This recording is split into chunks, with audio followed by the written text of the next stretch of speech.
and welcome to not the south of Italy, but Slough. Yes, Slough. It's a beautiful day here in the south of England, and today we get our hands on a shiny new electric Audi.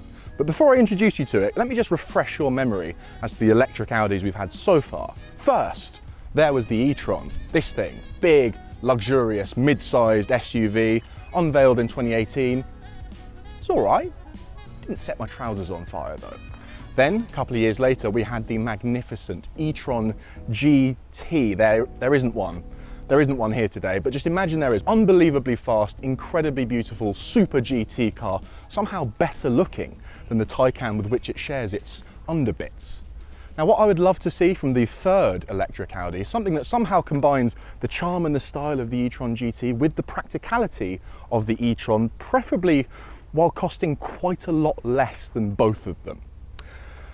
Which brings me nicely to that. That is the new Audi Q4 e-tron. And this is fully charged. Yes, it's the great EV giveaway. Don't forget to subscribe and enter for your chance to win all sorts of prizes, including one of 4 electric cars.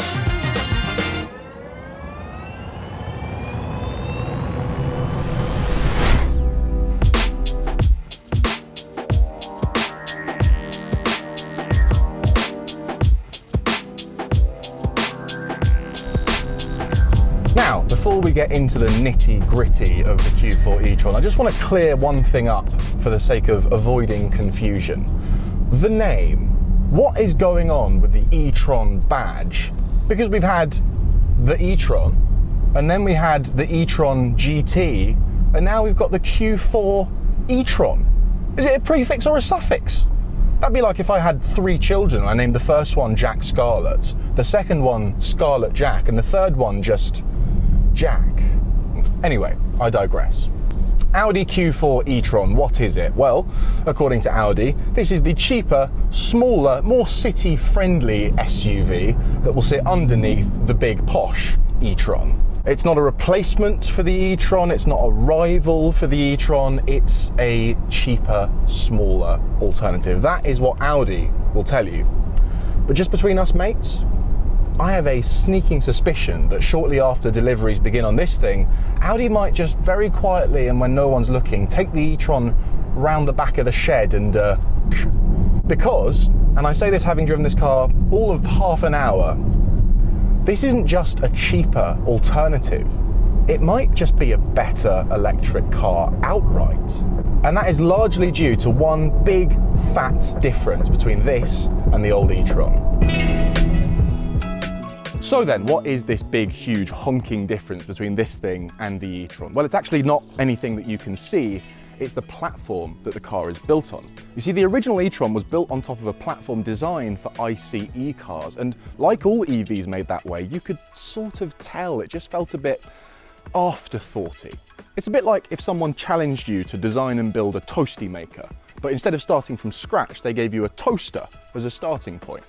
It's doable, you're going to figure it out eventually, but it's not quite right, is it? The packaging isn't designed for that. You're going to get cheese in your holes. I've completely lost track of this analogy.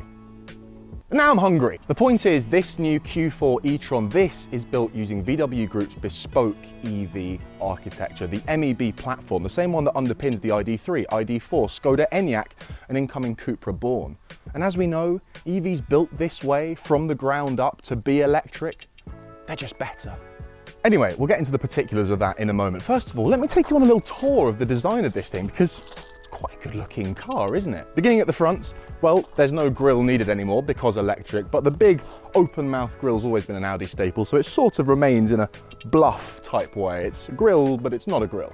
These headlights, these are very cool headlights. Matrix LEDs, they've got all sorts of fancy tricks. When you've got your high beams on, they'll dip so as not to blind oncoming traffic. But the coolest thing they do, and I've never seen this before, you can customize your daytime running lights. And you think about that, you're like, well, that's unnecessary. I'm never going to use that feature. I know for a fact, if I had this car every morning for 10 minutes, I'd be like, which LED signature best reflects my mood today? Anyway, pretty cool. Coming around the side, get a load of these muscular haunches. It's got proper shoulder lines, front and rear wheel, very reminiscent of the e-tron GT. And for you proper car nerds out there, Reminiscent of the original Audi Quattro? Anyone? Just me? Never mind. These wheels, I think we've got 20 inches on these, but they go up to 21s, and there's a whole bunch of really cool looking wheel options available for this car. Really is quite spec dependent, this thing. It's quite a sensible spec R1, but there is some crazy colours available. You can have it in purple. I think you can get gold wheels. That's how I'd have mine. Call me chavvy. I am. Wing mirrors. Remember those wing mirrors? Now the original E-Tron was available with cameras instead of wing mirrors, and they were rubbish. It's not that camera wing mirrors in general are rubbish, the ones on the Honda are quite good. It's just that the Audi ones weren't very good. They were quite hard to see out of, which kind of a big deal for wing mirrors. We're back to the traditional boys, and that's absolutely fine with me. Coming around the back, not too much to discuss back here. There's a light bar, because of course there is. It's a new electric car. Worth mentioning that you can have the Sport back pretty early on. I think that'll be available in the next couple of months. You don't lose too much headroom from the Sportback. You'd expect a big chunk of headroom to be sacrificed, but Audi claims it's actually fairly minimal. What else do I need to talk about? Let's talk about the boot. Let's have a look in here. Because again, MEB platform, small on the outside, enormous on the inside. Look at that. You could get a family of 4 in there. I mean, don't obviously, but you could. And that is the outside of the Q4 E-Tron. Nice looking car. Let me know in the comments, what do you think of the design of this car? Personally, I think Audi might just be the most in-form car brand in the world right now as far as design goes. Feel free to disagree. Tell me who's doing better in the comments. Fight me. Don't fight me. Let's keep it amicable. Anyway, let's have a look inside. Well then, welcome to the inside of the Q4 E-Tron, and it's in here where we begin to really feel the benefits of that bespoke EV architecture. This is a much smaller car than the old E-Tron, but it feels just as big, if not bigger, inside. There is so much room in here, so much more than you expect. It's a proper little TARDIS, this thing. And again, it's because all the gubbins are under the floor and the wheelbase has been elongated, so you get all the room in here for your head and face and legs and body.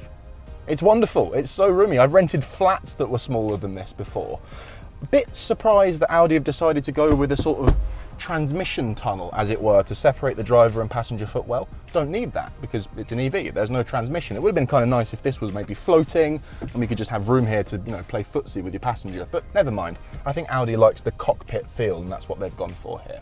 Let's talk a little bit about all the infotainment, all the tech and gadgets, because let's be honest, Audi always smashes this out the park, and it's no exception here. Nice big screen in front of me, very customizable depending on what you want to see.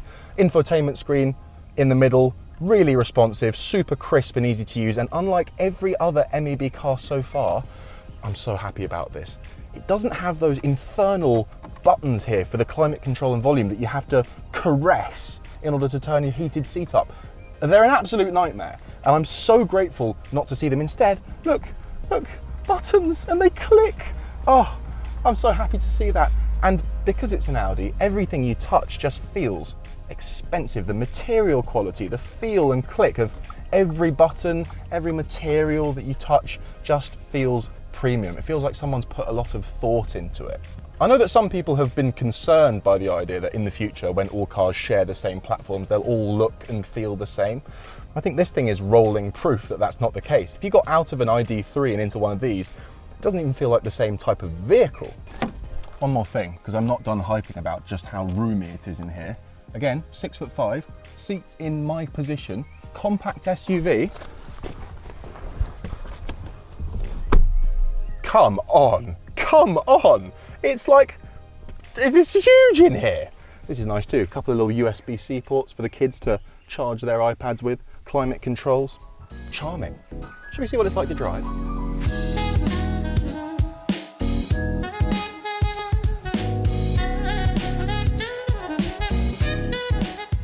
Now, let me just quickly run you through the 3 versions of this car that are going to be available. It's pretty straightforward. First of all, we've got the entry-level car, the 35, rear-wheel drive only, smaller battery pack, 208 miles of range, costs a little over 40 grand.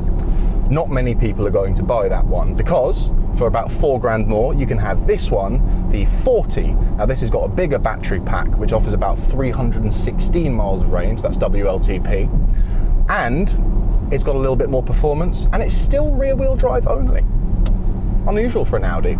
I feel very sure that this is going to be the most popular model. This is the one that Audi are expecting to sell the most of, but for those of you that fancy the bestest of the bestest, there will be a Q4 E-Tron 50, which will have the famous Audi Quattro front motor as well as rear motor. A little bit less range because, of course, more motor, more energy being used, but probably still just about north of 300 if you're very, very careful.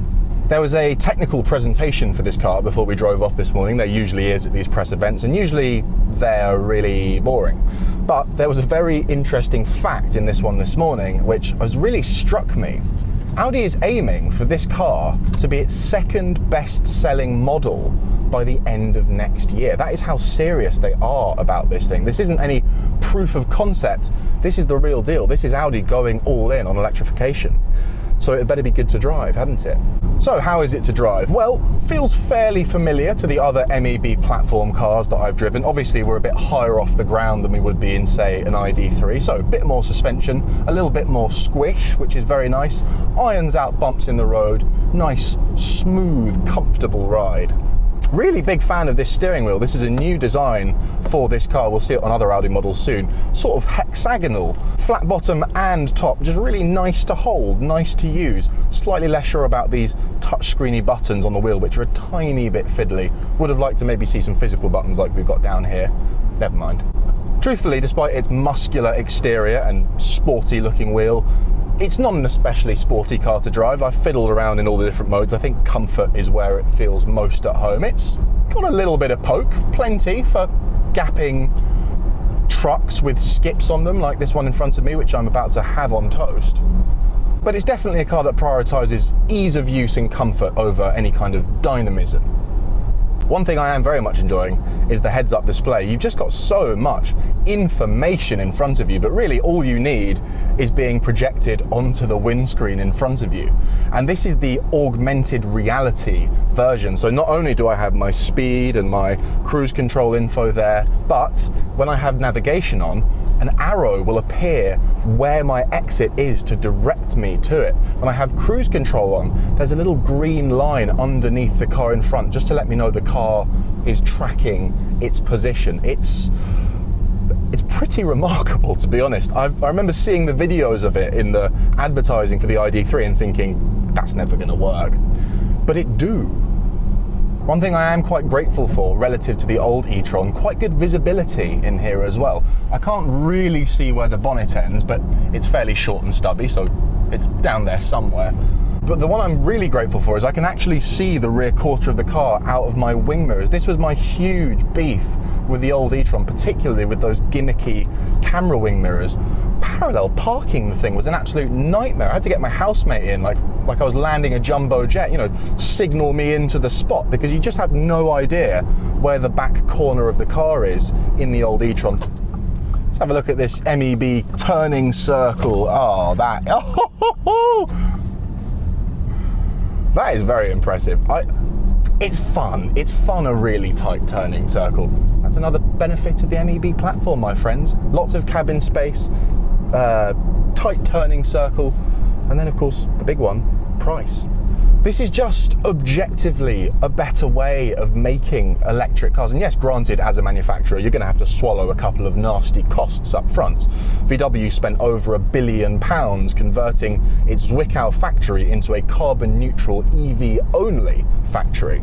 And then probably several billion more researching and developing this platform. But now that that's done, it's going to be so easy for the VW Group brands, VW, Skoda, Seat, Cupra, Audi, Porsche, to churn out lots and lots of different EV models in a really cost-effective way. In fact, by the end of next year, VW Group is aiming to have 27 pure EV models across its various brands, all based on this one platform. It's brilliant. Now then, concluding thoughts on this car. Well, first of all, let me just apologise to anyone watching this who owns an E-Tron, because this was not supposed to be a smear campaign on what is actually a really solid, well-rounded EV. This is just progress. This thing just shows how fast EVs are getting better. I'm not going to go overboard and call it the best electric luxury SUV. It's pretty close, but I think that the Merc EQC is just a tiny bit more refined, think the Jaguar I-Pace is just a little bit better to drive. But we're talking about cars that cost £20,000 more than this one. You wouldn't dream of spending that extra cash just for a little bit more luxury, a little bit better handling. This is the one that you would actually have with your own money. It's certainly the one that I would have. And there we have it, the Audi Q4 e-tron, a fantastic little premium electric SUV, but more than that, proof on wheels of just how fast this electric revolution is happening. Please make sure to like and subscribe, leave a comment down below to let me know what you make of this little car, and if you have been, thank you for watching.